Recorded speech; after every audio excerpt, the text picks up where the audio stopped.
Hi hello welcome to big TV. నేను మీ Gautami. So ఎన్నో సినిమాలు మనం రోజు చూస్తూ ఉంటాం, థియేటర్స్కి వెళ్ళి చూస్తూ ఉంటాం. మన మనసుకి హత్తుకొని మనకి ఎంతో ఇన్స్పైర్ అయిన మూవీస్ చాలా ఉంటూనే ఉంటాయి. మరి అలాంటి సినిమాల్లోని కొంతమంది లవ్ స్టోరీస్ కావచ్చు, లేకపోతే కొంతమంది ఫ్యామిలీ సీన్స్ కావచ్చు, కొంతమంది పెళ్లి సీన్స్ కావచ్చు. ఇలా ఒక్కొక్కటి కొన్ని సినిమాల్లో వాళ్ళకి నచ్చిన సీన్స్ని పిక్ చేసుకొని వాళ్ళ రియల్ లైఫ్లోని రీక్రియేట్ చేయడానికి ట్రై చేస్తూ ఉంటారు. కానీ ఇక్కడ కనిపించిన ఈ లేడీస్ మాత్రం అలాంటిది చేయలేదు. ఒక దొంగతనాన్ని ఆదర్శంగా తీసుకొని వాళ్ళ నిజ జీవితంలోని ఆ దొంగతనానికి ఇంప్లిమెంట్ చేశారనమాట.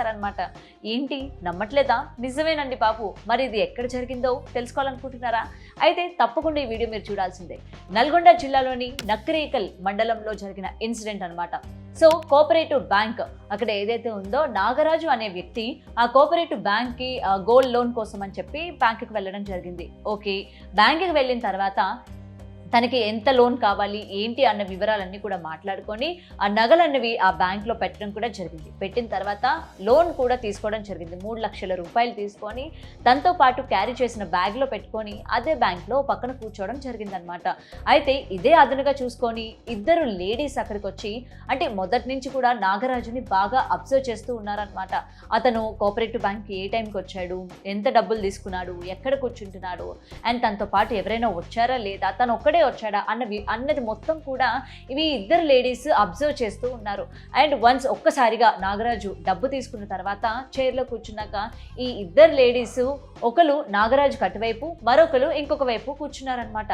అంతే, కూర్చున్న తర్వాత ఏం జరిగిందో చెప్పాలంటే మీకు ఒక్కసారి వీళ్ళు తీసుకున్న సీన్ ఏంటి అనే వివరాలు కూడా తెలియాలి కదా. మరి అతడు cinema the most famous movie. So అందులోని ట్రైన్ సీన్ ఏదైతే ఉందో ప్రతి ఒక్కరికి కూడా గుర్తుండిపోయే ఉంటుంది. కోట శ్రీనివాసరావు ఒక వ్యక్తి చేత డబ్బులు పంపిస్తాడు, గుర్తుందా? మరి ఆ డబ్బులు ఇటు మహేష్ బాబు కొట్టేయడానికి ఆ దొంగ వెనకాలే కూర్చొని ఈ దొంగ ఎవరైతే న్యూస్ పేపర్ చదువుతూ ఉంటాడో మహేష్ బాబు ఈ సీట్ కింద నుంచి బ్యాగ్ని లాగి డబ్బులు అన్నవి తన బ్యాగ్లో వేసుకొని మెల్లగా జారుకుంటాడు. ఈ సీన్ అందరికీ గుర్తుందా? సేమ్ సీన్ని ఈ ఇద్దరు లేడీస్ ఇక్కడ రీక్రియేట్ చేశారనమాట. సో నాగరాజుతో తెచ్చుకున్న బ్యాగ్ ఏదైతే ఉందో అందులో డబ్బులు కూడా ఉన్నాయి కదా. ఒక వ్యక్తి అంటే ఒక లేడీ నాగరాజుతో మాటల్లో పెట్టి మరో లేడీ ఆ బ్యాగ్ని కత్తిరించడం జరిగింది. కత్తిరించిన తర్వాత ఆ డబ్బులు అన్నవి కిందన పడిపోయేసరికి ఒక లేడీ ఆ డబ్బులు తీసుకొని పారిపోయింది. వెంటనే అతను అటు సైడ్ తిరిగేసరికి ఈ లేడీ కూడా మాటల్లో పెట్టి నేను వస్తానని చెప్పి తను కూడా చెక్కేసిందనమాట. తర్వాత నాగరాజు బ్యాంక్ నుంచి బయటకు వచ్చాక ఏంటి బ్యాగ్ అంతా చాలా తేలిగ్గా ఉంది, నేను డబ్బులు తీసుకున్నాను కదా అని చెప్పి డౌట్ వచ్చి బ్యాగ్ ఓపెన్ చేసి చూస్తే ఇంకేముంది, మన అతడు సీనే రిపీట్ అయిందనమాట. అదేంటి డబ్బులు ఏమైపోయాయి, బ్యాగ్ నాతోనే ఉంది కదా, ఎవరు కొట్టేశారు అని చెప్పి కంగారు పడి ఒక్కసారిగా మళ్ళీ బ్యాంకులోకి వెళ్ళి వాళ్ళకి ఫిర్యాదు చేయడం కూడా జరిగింది. దాని తర్వాత ఏం చేయాలో తెలియక లబోదిబ్బం అంటూ పోలీసులు కూడా ఫిర్యాదు చేశారు.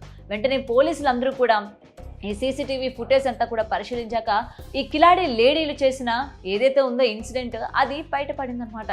చూసారా, ఏదైనా మనం సినిమా చూస్తే అందులోని మనకి ఏది ఉపయోగపడుతుంది, ఏది ఉపయోగపడదు, మన లైఫ్లో దేన్ని తీసుకోవాలి, దేన్ని తీసుకోకూడదు అని కొన్ని ఉంటాయి. కానీ ఈ లేడీస్ ఇద్దరు చూడండి, ఈ దొంగతనం సీన్ ఇంత ఫేమస్ అయింది కదా, దీన్ని మనం ఎందుకు రీక్రియేట్ చేయకూడదు అని చెప్పి నిజ జీవితంలో రీక్రియేట్ చేసి చూపించారు. ఇలా చాలా ఉన్నాయి. ఈ మధ్యకాలంలో క్రైమ్ సీన్స్ కావచ్చు, లేకపోతే దొంగతనాలు, కిడ్నాపులు, ఇలా సినిమాల్లోని చూపించి ఏ విధంగా ఎస్కేప్ అవుతూ ఉన్నారో అలానే నిజ జీవితాల్లో కూడా చాలా మంది రీక్రియేట్ చేస్తూ ఉన్నారు. మరి దీనిపైన మీ ఒపీనియన్ ఏంటి? అసలు నిజంగా సినిమాల ప్రభావం జనాలపైన బాగానే ఉందా అని చెప్పడంలో ఏ మాత్రం కూడా అతిశక్తి లేదు. ఇది మీకు కూడా అనిపిస్తుంది కదా? అనిపిస్తే డెఫినెట్గా కామెంట్ సెక్షన్లో మెన్షన్ చేయండి. Thanks for watching. For more videos like this, subscribe Big TV channel.